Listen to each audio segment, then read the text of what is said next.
My biggest hope in working with brands is that they gain a new perspective on how their brand fits into the world of cider. And I really try and get clients to look more closely at how their brand is seen by consumers. I get them to think about, what does this say about us, who we are? Because, you only get one chance with a consumer. Hello, my name is Rhea Wincaller, and I am the producer and cider MC of this weekly podcast, where we speak with makers, cider enthusiasts, and folks within the cider trade from around the world. Hip, hip, hooray! Bringing us into episode 418 of Cider Chat, we heard from Kirk Evans talking about that single moment that you get eyes in front of the consumer.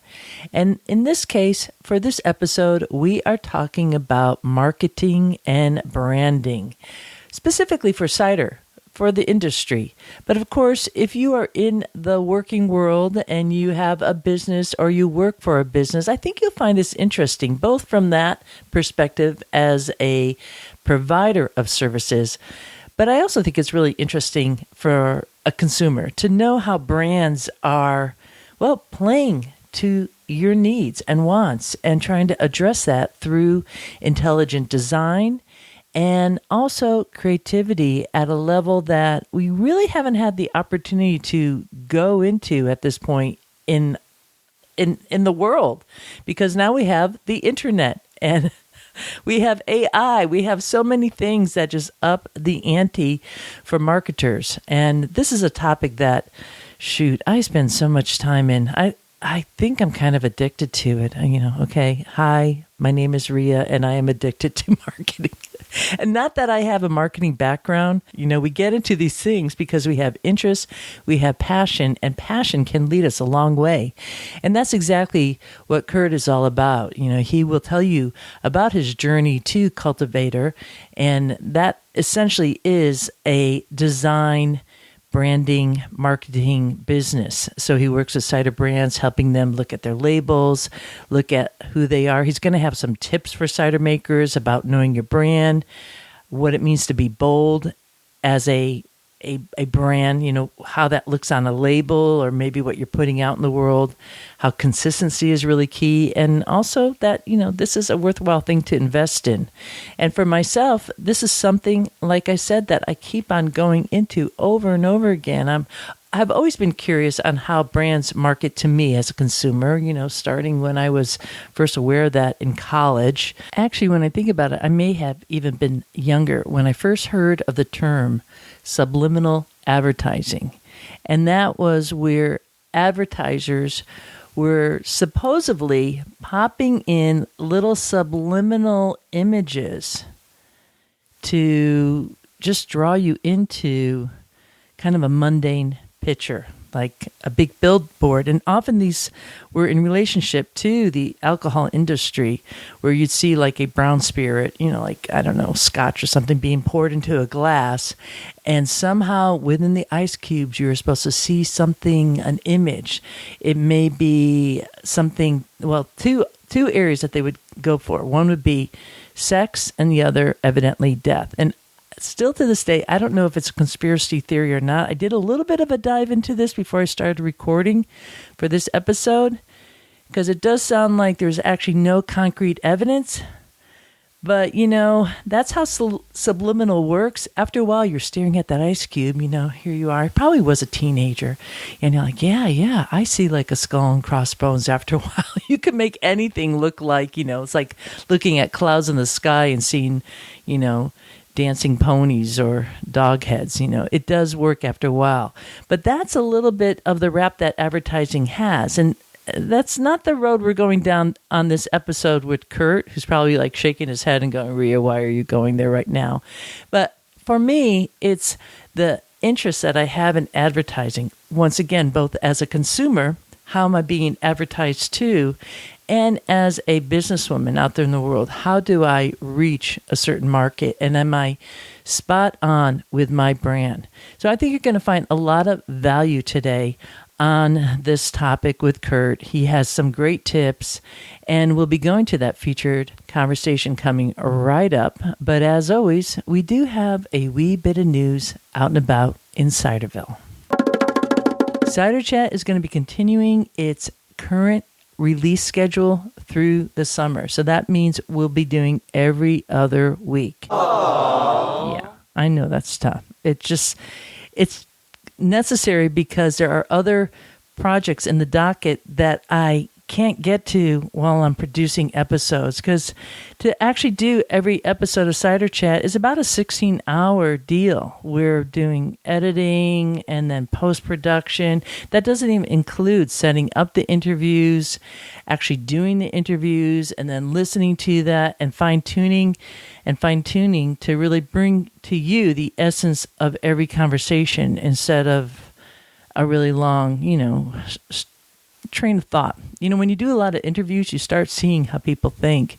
And most of us, we kind of like talk in not necessarily a random way, but sometimes it takes us a little while to get to the essence of what we're speaking about. Some of us more so than others. And if you're not practiced in speaking to the public, or you're not practiced in speaking to like a radio show such as this, podcast, it's not easy. And my goal is always to have each and every guest really shine at their best. So that takes time. And even myself, I'm not always good at it. I have lots of pauses, and there's a lot of bloopers that I do. Shoot, for every single episode, I probably have about, sometimes could be 100 outtakes. I'm not kidding you. So I don't know what that says about me. But anyways, that's the scoop. And it will all be good. There's over 400 episodes in the archive. If you're totally new to Cider Chat, do know that there's so many episodes on orcharding, on apples. We're going to have some more episodes this summer coming out all about Apple ID. That'll be with John Bunker. But there's past episodes already to log into. There's cider making tips from barrels. Reusing barrels, making a slurry. That's a yeast slurry. The whole Ask Ryan series. Just put in Ask Ryan in Cider Chat, and you'll come up with some beautiful episodes with Ryan Monkman of Fieldbird Cider, which is based up in Prince Edward County in Ontario, Canada. And he was so kind to be answering a whole range of different questions on cider making tips, and I really respect that guy. So we have that in the archives. And then if you're traveling about and you're thinking, I'm going to North Carolina, just put in North Carolina in the search box and you'll come up with these different cideries. And that search box is at ciderchat.com. It's on the top of the website there. You can put in pretty much any location that you're going to: the UK, France, the Netherlands, Poland, Estonia, Sweden, Japan, Australia, New Zealand. We're going to have another upcoming episode with Chile, but there is already a Chilean maker in the podcast archives. That's Diego. You could check it out. Yeah, listen to it. That's a great way to plan your holiday. If you're traveling cross country this summer and you're wondering, where should I stop in New York State? Go to ciderchat.com and say, okay, well, I picked, let's say I want to go to the Finger Lakes region. There's a whole bunch of episodes from the Finger Lakes region. So it is there for your usage, and I hope it is valuable because each and every episode has show notes, and it also has a contact info too. So you're all set up. We got you covered, Ciderville. You're ready to go. Which leads me to our next little segment here, coming right up, which is Who's Been Cross-Promoting Cider? Back in episode 323, that was in season 7, I interviewed one of the family members of Schrammel Machinery, which is based in Slovenia. And I had Jan on the episode, and they just reshared that, which is kind of a good thing to notice for anybody out there who has been a guest on the podcast. You can reshare your episodes because they're evergreen. You told the story. It's your journey, and that that's not going to change. So what they did here is they said, tune into Cider Chat Podcast for an exclusive interview with Jan Schrammel, sharing insights and secrets behind the Schrammel exceptional cider making and winemaking equipment. Whether you're a cider enthusiast or just curious about the craft, this is an episode you won't want to miss. And he was so well-spoken, and who wouldn't want to go to Slovenia? It's one place that I heard is just absolutely magical, and where they're located is not too far from Italy, from the border of Italy, right up at the top side of the Adriatic Sea. So you have Italy, Slovenia, and to the south is Croatia. And the whole town works at this plant for Schrammel. And Jan and his family, they're the founders of it. It's a cool episode. So they shared it both on Instagram and also at their Facebook page. So thank you so much for doing that. And you should know that we are updating all the URLs for all the episodes because, well, the website got updated and that keeps on happening. So make sure that if you can't find the episode and you heard about Schrammel, which is spelled SRAML, just put that word in there and it should come up in the search box. So that's one way to work it. So that was really cool. We also saw Tom Oliver, our friend at Oliver Cider and Perry Company. He also reshared a video of the unplugging at the camper. Now, recently, when I made the announcement that I was going to be live last week, I put up on Instagram, I think I put it at the Cider Chat Facebook page, this really fun video that I took at a campground of the next door neighbor doing work. I didn't get permission for this, so I'm saying it quietly so she doesn't hear me. Taking a photo or a video of her working at a computer outside because they work remotely out of that camper there. I mean, they have a home, but they come up during the summer. And a lot of people do it like full time. They don't have a home. They're just, traveling around. And she was there talking. I kind of noticed. And she had one foot in a little soapy bath, I don't know what she was doing. Maybe while she was talking, she was doing a pedicure or something. But I just this is so 2024, right? And so that's a fun little video if you want to see it. And Tom Oliver reshared it. He's always resharing stuff. If you want to learn about social media and how to do it as a cider brand, follow Tom Oliver. As always, all these folks I'm mentioning are in the show notes for this year episode 418. It's under the Who's Been Cross-Promoting Cider down at the bottom of the page, and you get a link right to Tom Oliver. He did have a switch to his Instagram account, so if you think you're following him and you're not, this is a way to cue in with him. We also saw a repost from Three Dogs Cidery. It's a brewery and distillery based in Washington State, and they didn't really want me to mention anything here, but I'm going to just mention it anyways because it was kind of a powerful statement in that they're really moved. They said by all the episodes, the last episode they heard on the closing of the New England Apple Association was kind of a gut punch. And that's where Al Sachs, who I was speaking with, my co-host on that episode, said that the last crop at a farm is selling the farm. And evidently that happened to the maker there at Three Dogs Cider in Washington. And it's such a hard truth, isn't it? That, a lot of work, love, really honestly like blood, sweat, and tears goes into farming and orcharding. And in a blink of an eye, it can kind of be, the floor can be taken out from under you. So that was, it was a reshare, and that's what we talk about. And I know it was a hard one. So thank you for resharing that at Three Dogs there. And again, do follow them. We also saw a very interesting, cool thing happening for our friends in Dunmore, Pennsylvania. That's at Spacetime Meat and Cider Works. They wrote, "We are incredibly proud to have been awarded platinum by Cidercraft magazine in the natural cider category for our 2024 Leap Year Cider." Now that's Dan Scheffler. He is the maker there. He makes mead, wine, and cider. And he continued writing, just overjoyed to have created this wonderful cider using apple sourced from our local orchard, which is Miller's Orchard Farm Market, and French cider making techniques. Google Paving, and he has a little smiley face there. He continues on with, and this is all on his Instagram post, and I think Facebook. He wrote, I had a profound shift in our cider vision and techniques in 2022 with a life-changing trip to Normandy and Brittany hosted by Cider Chat. And puts in parentheses, unbelievable resource for all things cider and salt of the earth person. Oh, thanks, Dan.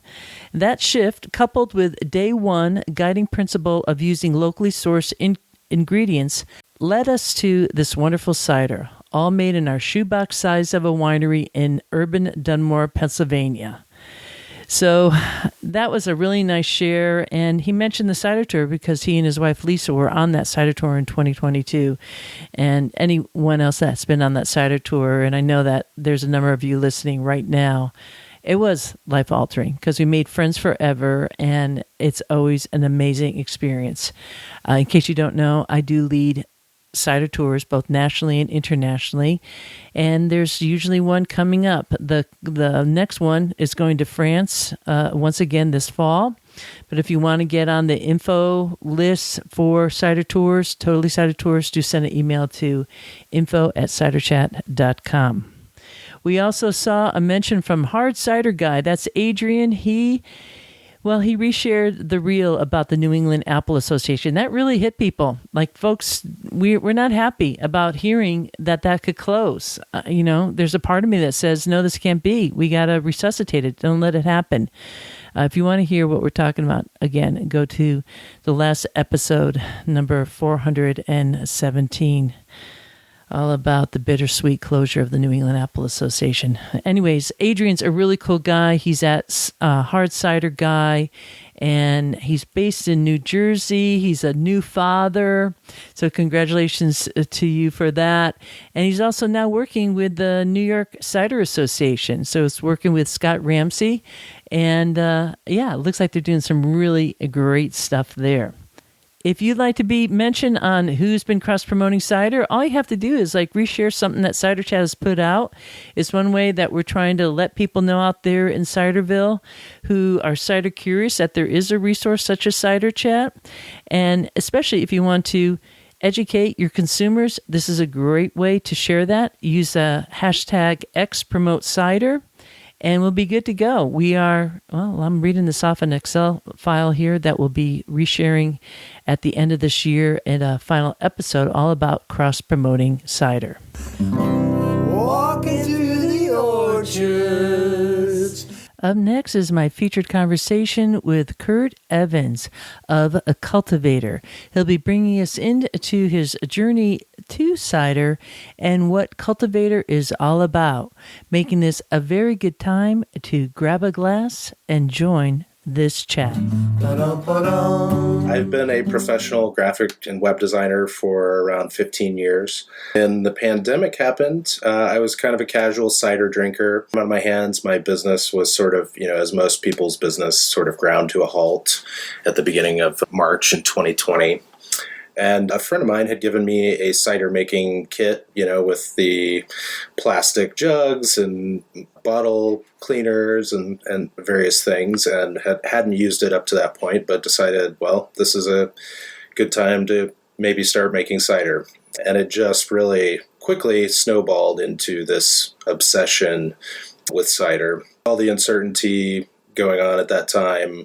I had been running my business for around 7 years at that point, and just felt like a career shift was a good time at that time. So kind of dove head first into the cider world. I've heard that story 1,000 times, right? You get a little obsession. Were you a beer fan prior to that, or was cider something you were noticing happening in the background? Many years ago, probably 15, 20 years ago, I was a huge beer geek. I worked for a beverage distributor when I first moved to Portland and had done some home brewing a little bit here and there. But I got to a point where I really just couldn't drink it anymore without feeling adverse health effects. And that sort of led me into wine and cider. What specifically do you offer for cider brands? I'm focusing specifically on brand identity and packaging design for cider brands. And part of the reason that I came back to that after I've been head cider maker for a brand, so I know the industry pretty well at this point. I've been around for 3 or 4 years, and I just felt like my skill set was potentially needed in the cider world. I know a lot of small brands and even mid-sized brands.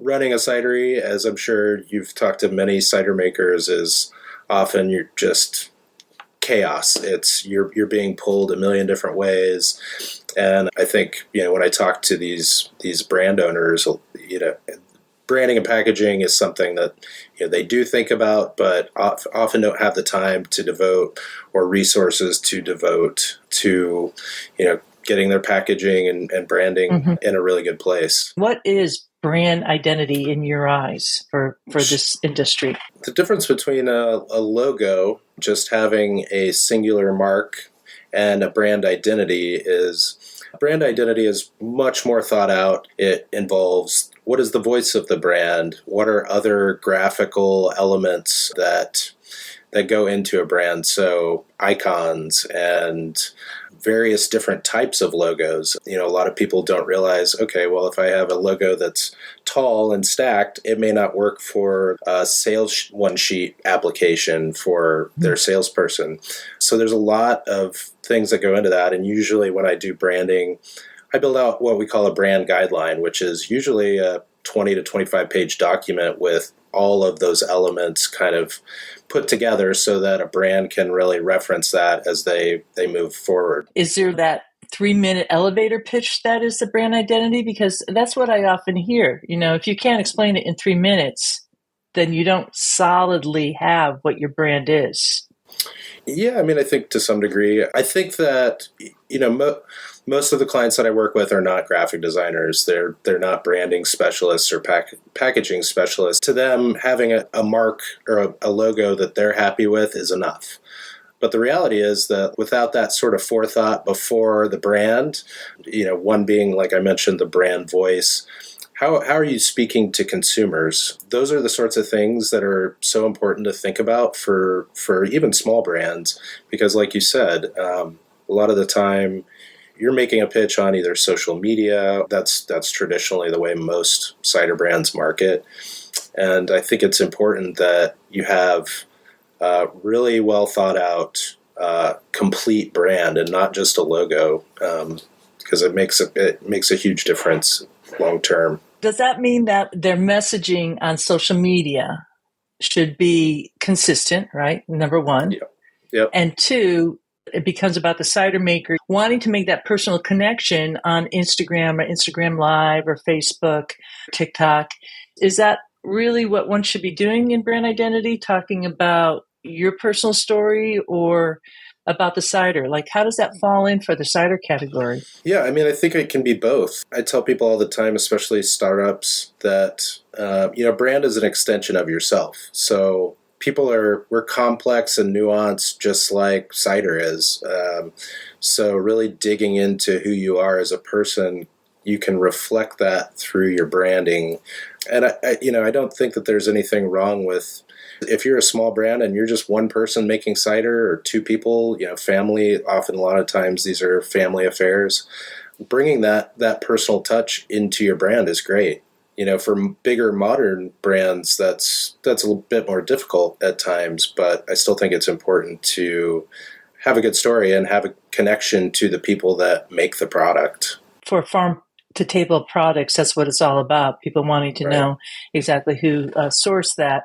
Although I do see it could probably have the potential to get a little bit messy, because after a while, as a brand grows, you really want to know as a consumer where your dollars are going to. But there's also that piece with the story sometimes being almost too much about the maker versus the actual end product. Or am I off base there, or can that be true? You can shift. If you start as a small brand and you're able to grow your business, I think it absolutely can shift to being about product and being about your team too. It doesn't have to be about one person. I think showing sort of the crew that behind these brands can be beneficial. I'm going to throw it back at you in terms Sure. of your brand identity. Hmm. What is the brand identity of Cultivator? Yeah, so when I conceptualized this brand, which would have been, mid last year, I had already been freelancing again as a designer. I work with other, CPG, consumer product goods brands, and a lot of beverage brands in other segments, so spirits and cannabis and beer. But, my passion is cider, so I felt that, okay, I can bring this service to the market because I couldn't find anybody that was specializing in cider. There are a ton of beverage design agencies that do beer and do spirits. But yeah, in the end, it's just a way for me to stay involved in cider and work with something that I'm passionate about. I'm passionate about design, but I'm also passionate about cider. So I think it made a lot of sense for me to dive in there. And really, my brand identity is just about trying to connect my passion with my clients' passions and really come up with something that makes their brand shine. If a brand isn't shining, then what's missing in the market? Like, what is that missing link there that you're seeing? And it might be pretty typical for this industry. There are a few things that I see with the smaller orchard-based cideries that maybe aren't planning on distributing widely, maybe are only distributing in one state or doing, vino shipper to distribute nationally. Part of me feels that, some of these brands could use a little bit of modernization. Like I think the farm aspect and the orchard based aspect of these cideries is great, and I think it's good to let consumers know that we planted these trees 10 years ago or 20 years ago, and now we're making cider from that fruit. But I also think that if you take the approach of, okay, we're a farm, and our name and our label and our branding is going to look like a farm, some consumers could respond well to that. But I think the majority of consumers are drawn in by packaging, and it doesn't necessarily have to be snazzy. I've seen a lot of great brands that have ultra minimalist packaging, and that really stands out because ultimately you're trying to get somebody that maybe doesn't know who you are to buy your product based on a package. What I'm hearing you say is minimalism is good, and we're gonna be talking about that in a little bit. But that packaging piece, and this is kind of like there's that the historical case, like with the Shelton brothers, who were importers of beer, and then they came onto cider more recently, and they're no longer in business. I'm not sure if you know who they are. That was Dan Shelton and his brother Will, and I have another brother who's a musician, and they actually hail from Massachusetts and were based in Belchertown, which was so appropriate for beer. But they imported from Belgium and Germany, the UK. And I know that a lot of times the packaging on the label, they would be working with the small breweries in this case. And sometimes the packaging or the actual name they felt was like just not going to run in the US market.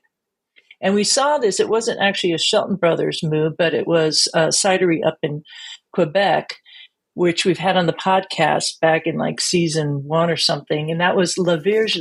I had to practice their name when I was doing it. La Vierge de la Colline. Well, guess what? They changed it to Milton, the name of the town, just Milton, which I kind of liked the sexiness of the other one. It just felt a little, even was hard for me to pronounce. I could see how it could be too hard, and I super geek out about it. But Milton seemed like a big push kind of in the other way. So is that a little bit what you're talking about here, is finding that what you think in your mind is like really good isn't necessarily going to translate to the greater market? Yeah, absolutely. If you're an orchard, you probably have a name for your orchard, but that doesn't mean that your cider brand has to be named after your orchard. And I think, naming is such a huge piece of why people buy products at times. The example that I like to use is if you're going to the grocery store, let's say you're shopping for cider at the grocery store. Well, there's 6 brands making a blackberry cider, and they're all called blackberry cider. But the brand that sticks out to me is the brand that comes up with a name that doesn't even have anything to do with blackberries, that conveys that it's a blackberry cider on the packaging without explicitly just saying, hey, this is a blackberry cider. So, yeah, I think that taking into consideration, hey, this is, sure, it's great to be proud of your orchard and the name of, but ultimately the consumer is the one that has to make that decision if that's the product they're going to buy. And I think that there's definitely some psychology in how you name products. There are a lot of different ways to skin a horse, as they say. I think is that the saying? That sounds like a big job to me. But the cat, maybe, I don't know. Yeah, but don't do either. Don't do either. Yeah, no. But yeah, a great example of this is I just worked with Christoph Farms here in Oregon to design a couple cans for them. And when they came to me, they sort of had loose ideas about what their products were going to be named. But after we kind of went through the initial kickoff call, I was thinking about the designs that they had sent me that they liked. In the end, the cans ended up being this really like soft, feminine sort of just a feeling. It's just literally colors and very abstract things. And I ended up naming them, and one's called Blush, which is a rosé Pinot Noir cider, and the other one's called Whisper. So they kind of took on these like very underhandedly, quote unquote, sexy names. Like it's just sort of like a feeling. And I think that that's a really great example of how you can name products to really just gain intrigue by a consumer. Yeah, sure. Whisper is definitely gonna, what's the secret here that you're whispering is what's implied there.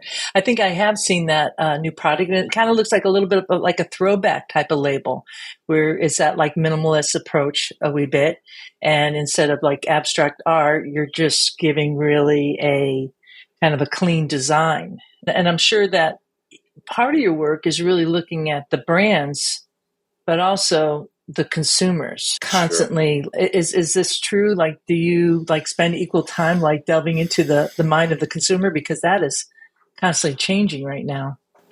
I think about both those things. When you're thinking about brands, okay, where is your product going to be sitting on a shelf? The example that I like to use is, if you're familiar with 10 Barrel Brewing, which is from here in Oregon, they had this meteoric rise. The beer is good, no doubt. But what I noticed when that brand first came to market was their packaging was just big, bold, black letters on a white box.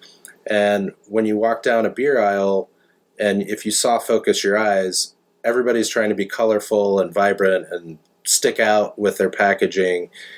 The only thing you would see was 10 Barrel, because it was just black and white. And I thought that was brilliant. So obviously, whoever designed that thought, everybody else is trying to kill them with colors and big fancy illustrations, and we're just going to be as stark minimalism as we can, and that worked for them.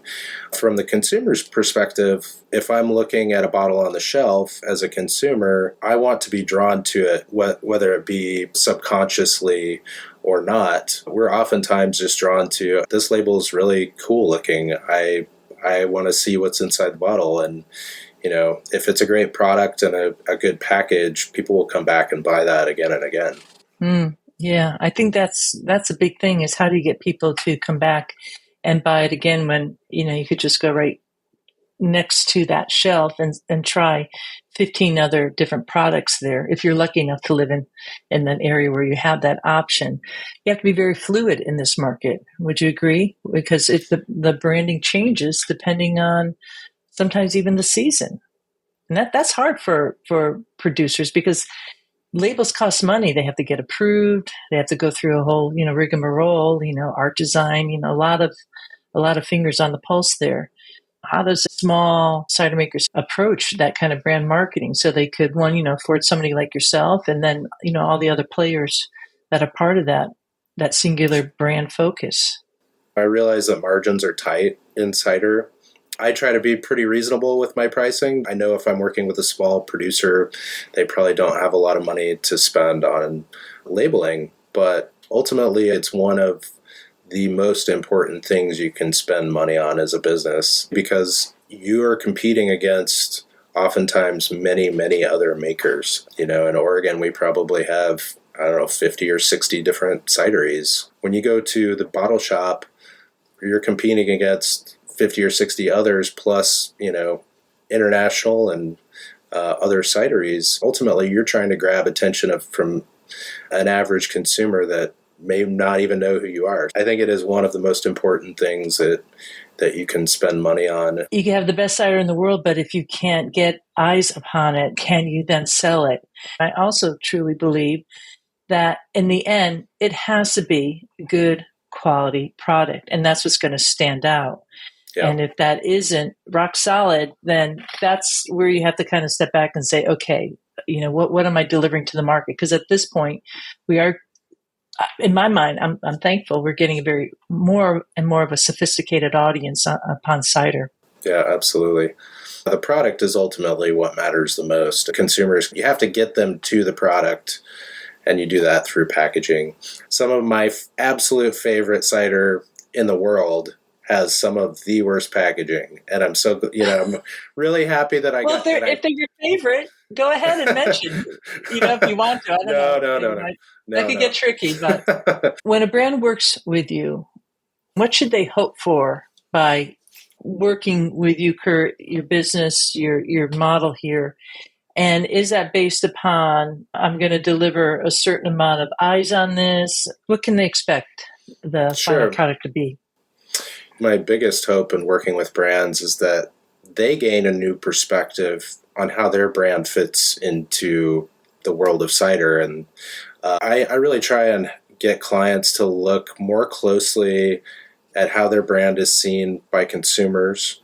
I get them to think about, what does this say about us, who we are? Because you only get one chance with a consumer.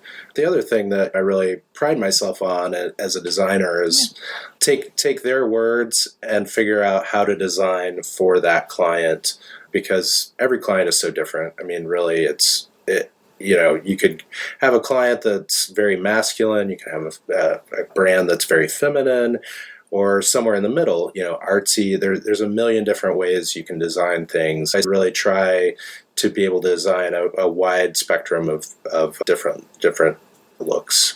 Yeah, well, if your heart's in it, that means a lot. And I would think that any brand entering this market now to be a commercial cider maker, before even launching, working with someone like yourself, because it's not something that you wait until your cider is ready to go to market. It really is, I would think, part of the business plan to say, what is our end goal here?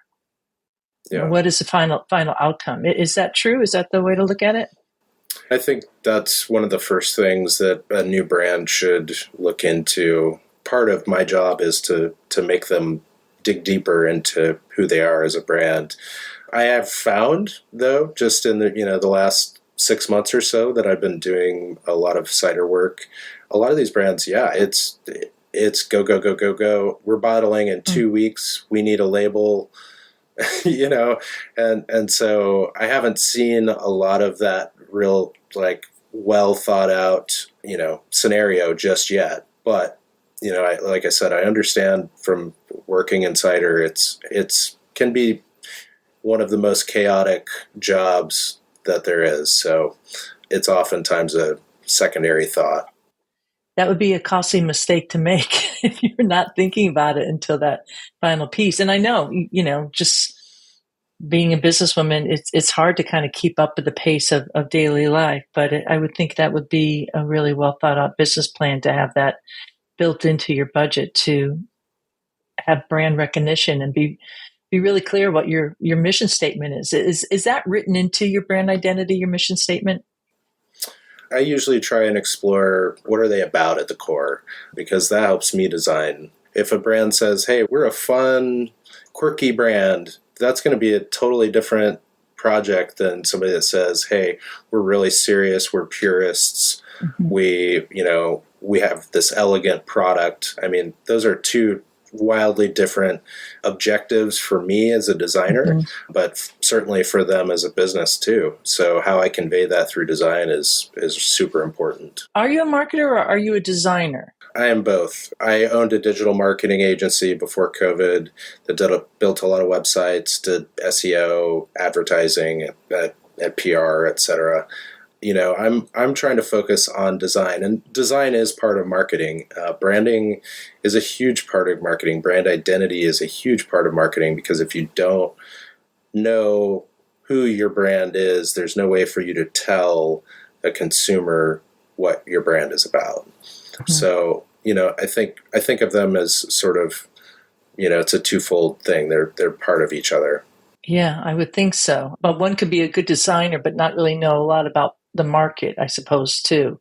Yep. Right. So Yep. it does seem you definitely have to it's like you put on this cap and then you put on the other cap, depending on, what part of the job you're looking at.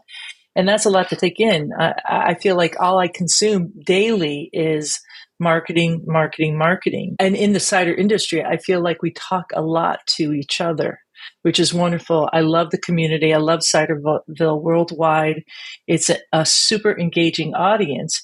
But I also know that we all want to hit upon that other horizon, those up and coming connoisseurs of cider, those folks who don't even know that there is so many options now, and it's not your grandma's cider anymore. It's like this really quaffable, elegant drink on one end, and then there's kind of modern cider that is great to bring out on the boat. And so with that, I find that it takes a lot for me to kind of keep up and say, okay, well, how can I reach that other market? How can we crack that nut to address that? So I'm constantly consuming marketing advice and looking at that in the context of the brand, Cider Chat, and seeing what that is. It's not just a podcast, it's a multimedia platform. And how does that work in there? And I imagine that's true with the work you do. Am I off base here, or is that what we're looking at?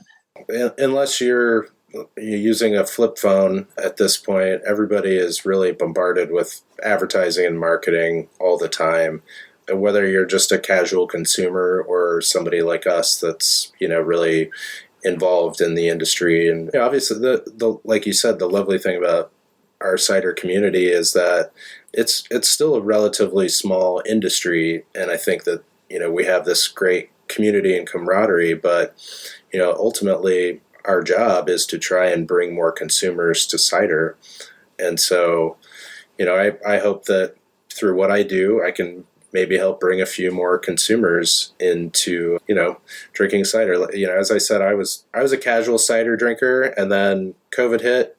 And luckily I live about 10 blocks from The Place, which is this amazing cider bar here in Portland, and just discovered it through a friend right at the beginning of COVID, and that was the end. I mean, I'd probably still be drinking stuff I can get at the grocery store if it weren't for that place. In the long run, my hope is that consumers can make that leap from grocery store products to, as you said, these more elegant or like wine type of ciders, traditional ciders. Yeah, it's so critical to really make that leap. And I really do feel I'm like knocking on the nut constantly. How do I crack that? And there's some work I've been doing recently that I actually do feel I am cracking that.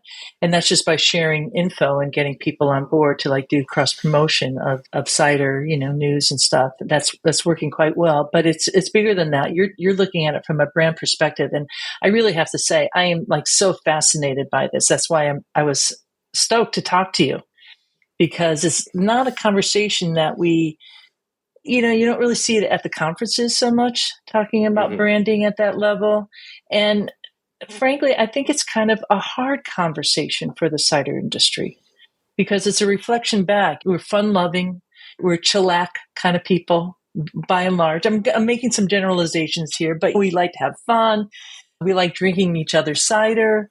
And it's like this open door, come on in, hang out with us and check it out. But it's still a small community. What is that marketing strategy to extend out of there. And we have this golden opportunity where craft beer is taking a hit. The industry's taking a big hit for a lot of reasons. And cider is like the middle child who came out and said, look, I'm here, I'm happy. And you know what? I'm gluten free. Not only that, like no sugar added. I am the apple, which is like the king and queen of the orchard. So it's this like perfect opportunity. So one would think like, boom, shaka boom, we'd be like soaring to the moon right now with that. Because it's lower alcohol than wine. I mean, the plus side is absolutely enormous. Yeah. But where is that disconnect? And is it as simple as, in your work, you're getting eyes on the shelf, right? Having something stand out on the shelf, which is that's like a whole science right there.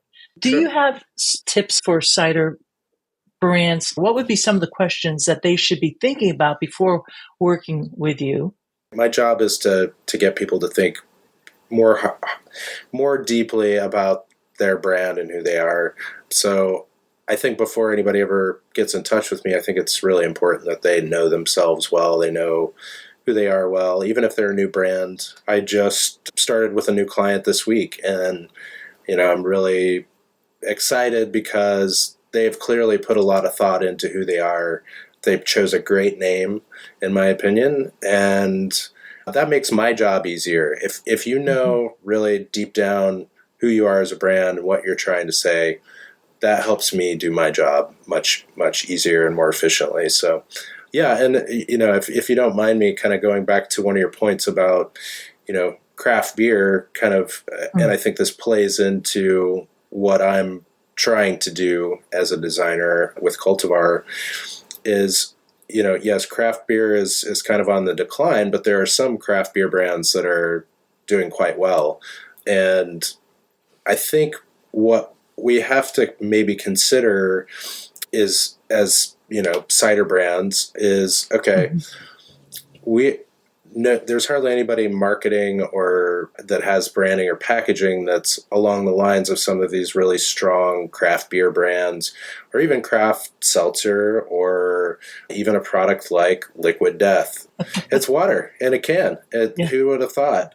And they have the most ridiculous marketing I've ever seen, but it worked. For folks who don't know what Kurt's talking about, Liquid Death is the name of a water brand, and it comes in a can. And what is it, like a 16-ounce can or something like that? Is that 18, something like that? I think they do 16-ounce cans and maybe even larger format as well. And they just released 12-ounce cans too, as from what I've seen. Their whole spiel is, why are we drinking out of plastic? Like, if you're going to drink water because maybe the water where you live isn't great, it should be out of a can because you can recycle that. So I guess. Okay. Yeah. But I mean, it's like seizing that market opportunity there to offer something that hasn't been offered before. But you were saying, in terms of taking that cue from craft beer, and I kind of distracted you a little bit there. Well, what are we taking from that? When I think about a strong craft beer brand, I'll use a really old craft beer brand that's relatively large, Rogue. They're local here. And, their packaging 15 years ago had a very distinctive look, but they've since updated it to have these really big, bold illustrations. It's clever. They have clever names for their beers. And I have yet to really see a cider brand. There are a couple that I can think of that are kind of like Blake's, their cans. I really like the illustrations on them. I think they're clever. They also are clever marketers. So they sort of market like a beer brand. Beer brands tend to be a little bit more irreverent. Cider can be cutesy at times. And I think that where we can take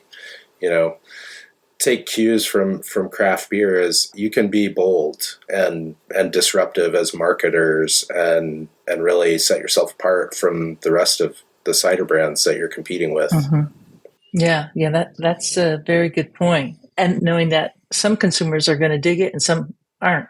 And you can't hit all bases at all times. It's not always a grand slam. Really, it seems it's dependent upon who your focus group is that you're selling to. So, yeah, very interesting point. So I'd like to go back to something that I wanted to talk to you about, and that was we had that episode with the Peer Peer panel from CiderCon, and Ryan Burke made mention that what do we put on the label? Should it be, basically nothing? So he's just doing like, I don't know, like a circle or something like that on his label. Hmm. Is that a good choice? Is that, or maybe it is, or maybe it isn't. I guess maybe the jury's out. Yeah. Minimalism. Yeah, and that's Occam cider, right? That's his new brand. Is Yeah, that yeah, correct? yeah. And I Yeah, haven't I seen it mean, anywhere, so I don't really know where it is. But yeah. yeah. I mean, I think I've seen the labels and the brand, and I think it's really unique, and it's very different from anything I've seen in cider. And for that, I love it. I mean, I think it really stands apart. As I mentioned earlier, I think minimalism is great. I mean, I think in general, oftentimes people try to overdo it with their labels. Whether, like I was mentioning, in craft beer or sometimes in cider too. It's just a lot of bold colors. So in that sense, it's great. I'm going to play devil's advocate here regarding that sort of minimalism where you don't really tell consumer much about what's going on in the bottle. I'd say my guess is that Occam is really trying to appeal to a more experienced cider drinker. They're in Mm-hmm. 50 milliliter formats. And I know that for me personally, and probably most of my cider maker, cider geek friends, I love seeing what fruit was used to make that cider. Mm-hmm. I don't know what kind of info they are including on their label, but a brand like Peak Light out here in Oregon, they go the whole opposite way by listing not only the apples, Mm-hmm. but there's a flavor sensory wheel that they have on their label that's really clever. So I love that. From a on the flip side of that coin, with a new consumer that maybe picks up a bottle, I feel it's Cider Brand's job to educate, because there's so much miseducation and misinformation about what cider is. If you talk to the average person, they think cider is this sickly sweet fruited beverage because that's maybe all they've ever had. But we know that there's a lot of deep complexity and nuance and many, many different flavors in cider. So I think for me personally, I would lean towards at least putting this is the fruit that we used, especially if it's a blend. It's really good to know. But I do love their Yeah. labels. I'm certainly not disparaging those labels. I guess the jury's out, and we'll have to revisit this conversation. Let's go to any common mistakes that brands make. Maybe playing it a little too safe. And maybe I should talk loosely about modern cideries, especially those that are in big package stores. I think that a lot of those brands tend to be really safe with not only their branding and packaging design, but it also has a little bit of this kind of, as I said, cutesy kind of feel to it. And I don't really know. There's Mm. probably a better adjective for that, but and I guess Yeah, my I'm trying to think what cutesy is, because I kind of see Blake's as cutesy. They Blake's have like, is it yeah, is they cute. are. Yeah, they are. It is cute, Yeah. but they have nice. Their illustrations are really nice on those cans. That can be a mistake. I mean, again, we're not selling to children. We're selling to full-grown adults who are also complex Mm-hmm. and nuanced. There's a million different ways you can design something. A brand that I love to bring up and talk about, who I think has done an exceptional job, super minimalist packaging, is Yonder. I think that packaging is brilliant. The colorways, and when they do bring in illustration, it's really well done and very thoughtful. And I don't know who designs it. I don't know if Caitlin designs it or if they have somebody, but Mm-hmm. it's really just it really stands out on a shelf. It's bold, but it's minimal, and it gives you a feeling, right? More people should aim to project a feeling on their packaging, Mm-hmm. so I can say as a consumer, or any other consumer can say, oh, that's saying something to me. I don't know what it's saying, but I want to Mm-hmm. try that. Yeah. So yeah, Yonder, it's the font. The font just captures me. So it's a really yeah, nice font. I don't necessarily see the whole of the can, but I just recognize that, it's like the the whoosh why. for Nike. Yeah, the Y on yonder. I can't totally see it on mine, but I have enough of a sense that I would recognize it if I was looking on the shelf. It would stand out. I think that's a great point. Just being bold and daring and disruptive. I think that the mistake is, we're afraid if we go too bold or, too daring or whatever, that consumers will be put off by it. But I generally, if, some of the brands that we've discussed thus far, I think a lot of those brands have been really bold and different. You just have to be different. You have to set yourself apart from everybody else. And whether that's branding, packaging, naming, doesn't matter what kind of fruits you use, whether you're doing co-ferments or making French style cider in the United States, it's really important to set yourself apart from other brands. That's the bottom line for every single business, is to stand out in the market. And that takes an initial step. And then it also takes the willingness to keep on coming back and reassessing, because I don't think it's like set in gold. It's a fluid thing. Would you agree? Absolutely.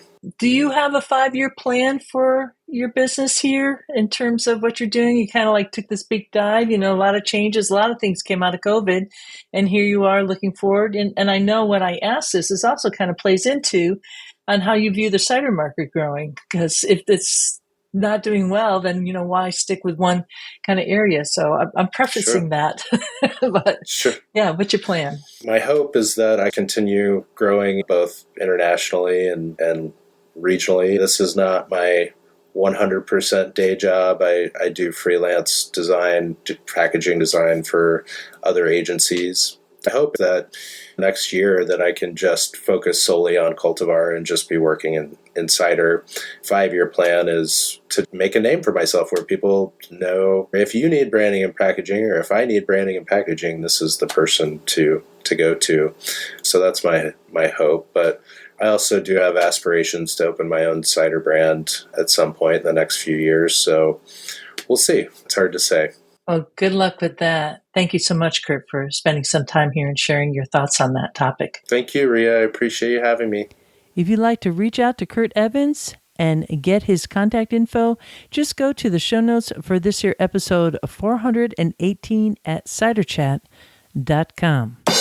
A big tip of the glass, as always, to the following cider makers and cider industry folks who support this podcast every single month at the Cider Chat Patreon page. They are part of the Cider Going Up campaign.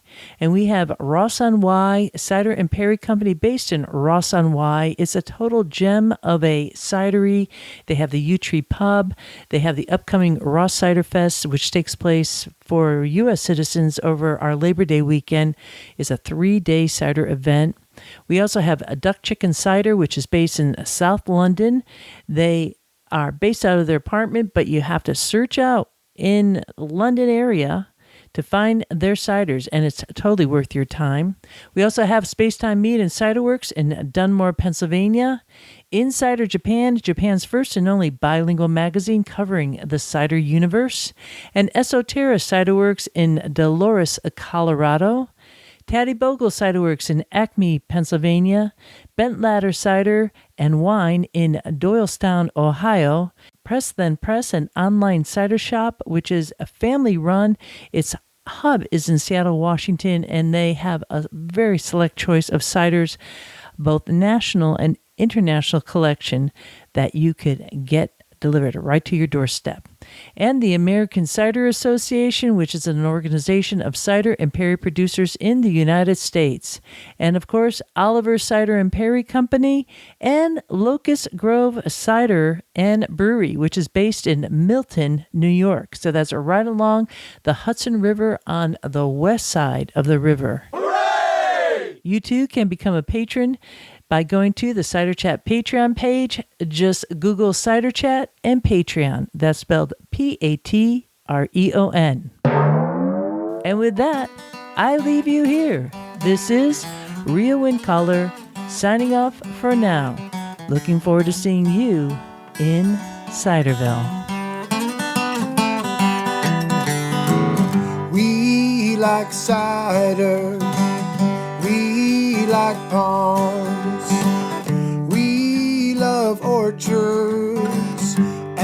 having fun. There is a reason. There is a reason why we do it like this. Oh yes, there is. There is a reason why we do it like this. Oh yes, there is. There is a reason why we drink it like this. Oh yes, there is. There is a reason. We like walking through the orchards, dancing in the streets, smelling all the blossoms, kicking up our feet.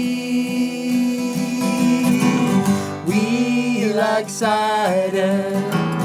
We like palms. We like orchards, having some fun. There is a reason. There is a reason why we do it like this. Oh yes, there is. There is a reason why we do it like this. Oh yes, there is. There is a reason why we drink it like this. Oh yes, there is. There is a reason. We like walking through the orchards, dancing in the streets, smelling all the blossoms, kicking up our feet. Oh yeah. We like cider. Oh yes, we do. We like palms. Oh yes, we do. We love orchards, having some fun. There is a reason. There is a reason why we do it like this. Ba-da-da-dum. There is a reason why we do it like this. Ba-da-da-dum. There is a reason why we drink it like this. Ba-da-da-dum. Ba-da-da-dum. We like walking down the orchards, dancing in the streets, smelling all the blossoms, kicking up our feet. Oh yeah. We like cider. Ba-da-da-dum. We like palms. Oh yes, we do. We like orchards, having some fun.